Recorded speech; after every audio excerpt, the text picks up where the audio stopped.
Bonjour mesdames les créatrices d'entreprise. Si tu as peur d'échouer dans ton aventure entrepreneuriale, je vais te donner 5 clés dans cette vidéo pour passer outre cette peur d'échouer. La première clé, en fait, c'est d'utiliser ce qu'on appelle la verbalisation pour passer notre peur du cerveau émotionnel au cerveau rationnel. En fait, le fonctionnement du cerveau est hyper pratico-pratique. Le cerveau émotionnel ne gère que la partie émotion et donc ne rationalise pas. Et le cerveau rationnel, lui, va traiter l'information pour la relativiser, pour trouver des solutions, pour faire le pas de côté pour l'observer. Et donc, tant qu'on garde cette peur d'échouer en nous, dans notre tête, parmi les 50 à 70 000 pensées que nous avons, eh bien, c'est impossible justement de la rationaliser. Alors que le fait de la verbaliser, que ce soit à soi-même à haute voix devant son miroir, ou de l'écrire sur un papier, ou de le dire à quelqu'un de bienveillant, eh bien ça permet à cette peur de passer dans le cerveau rationnel qui va faire son job de rationaliser, de trouver des solutions, de mettre de côté plus souvent cette peur-là. Donc verbalise si tu as la peur d'échouer. Deuxième moyen d'atténuer la peur d'échouer, c'est d'utiliser le lien cognitivo-comportemental. Ça veut dire que, d'une manière générale, ce sont nos pensées qui impulsent des réactions à notre corps.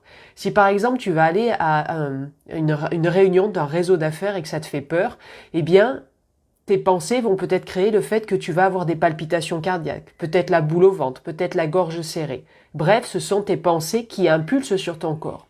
Mais on peut inverser en utilisant son corps pour rassurer le cerveau. Et ça veut dire que tu vas utiliser la posture de Wonder Woman.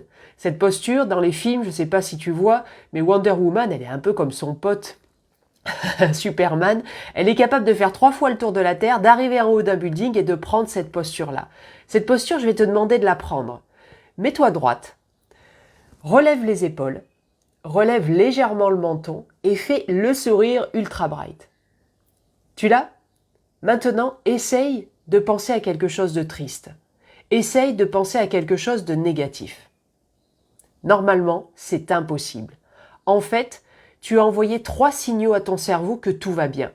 Les épaules relevées veut dire que c'est un signe de confiance, un signe d'affirmation de soi. Le menton légèrement relevé, j'ai bien dit légèrement, ça veut dire l'autorité. Et évidemment, le sourire ultra bright, ça veut dire la joie.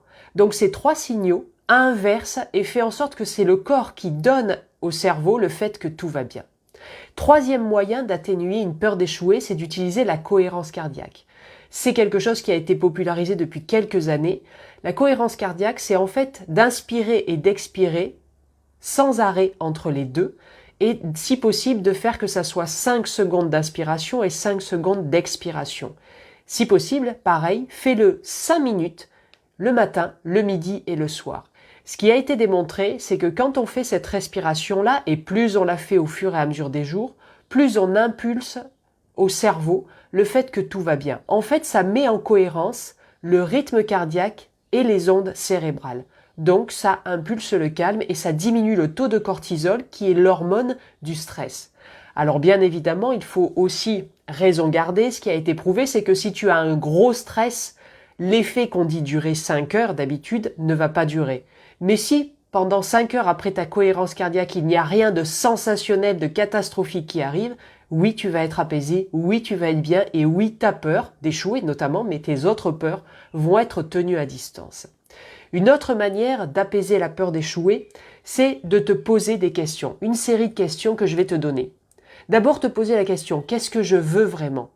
Si ce que tu veux vraiment est plus fort que tout, c'est un grand pourquoi, alors ta peur, elle pourra être là, mais elle ne va pas être assez importante par rapport à ce grand pourquoi qui est juste un moteur, une lame de fond qui te pousse à agir. Deuxième question, te demander qui suis-je ?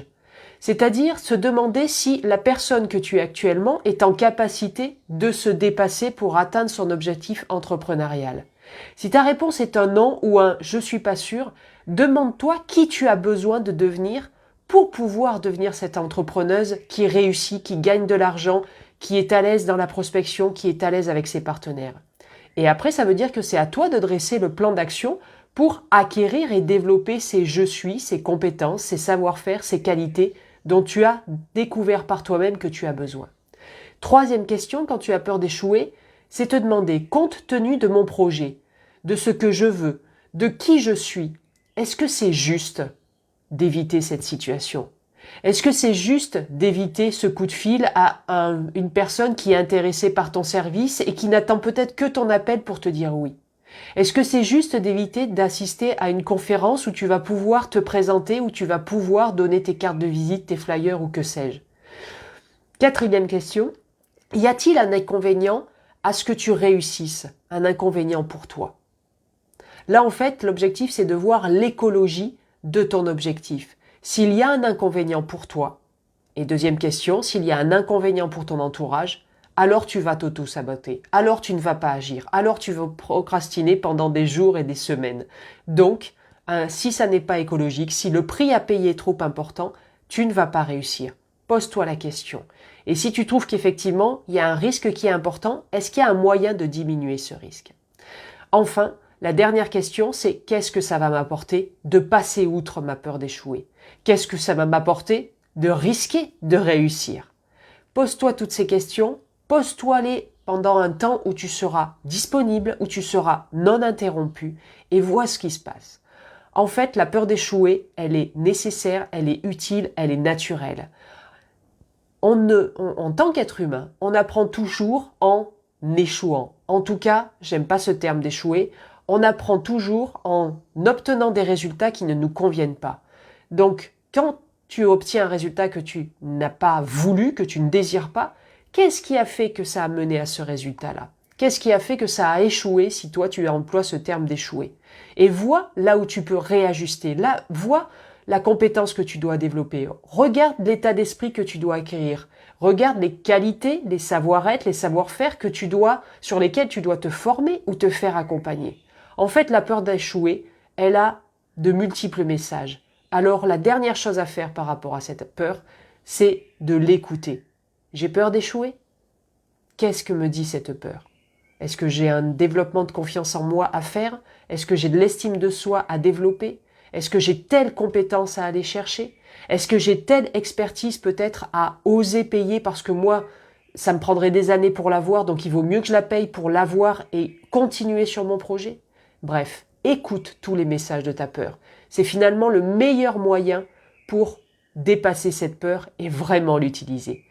Belle continuation sur ton aventure entrepreneuriale et si tu trouves que cette vidéo a de la valeur et peut aider peut-être quelqu'un de ton entourage, eh bien partage-la, abonne-toi sur ma chaîne YouTube puisqu'elle est aussi diffusée sur ce canal-là, et n'hésite pas à commenter, à poser tes questions, je me fais un devoir d'y répondre, toujours. À très vite.